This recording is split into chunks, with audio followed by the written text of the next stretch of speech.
3 ദിവസം കൊണ്ട് 1.5 കോടി വ്യൂസ് ആണ് നമ്മുടെ തലൈവർ രജനീകാന്തിന്റെ ആക്ഷൻ ത്രില്ലർ ചിത്രമായ കൂലിക്ക് കിട്ടിയിരിക്കുന്നത്.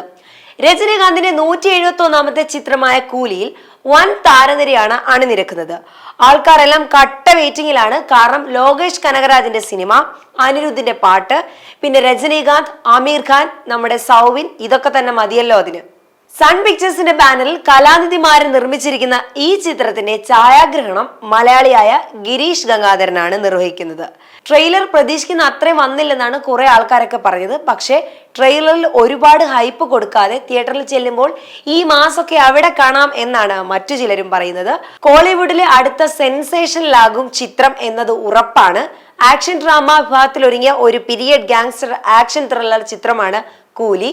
ഓഗസ്റ്റ് 14-നാണ് ചിത്രം തിയേറ്ററുകളിലേക്ക് എത്തുന്നത്. ഭാഷയിലൊക്കെ നമ്മൾ കണ്ട ആ പഴയ രജനീകാന്തിനെ തിരിച്ചു തരുമെന്നാണ് ലോകേഷ് പറഞ്ഞിരിക്കുന്നത്. അപ്പോൾ എന്തായാലും കണ്ടു തന്നെ അറിയാം.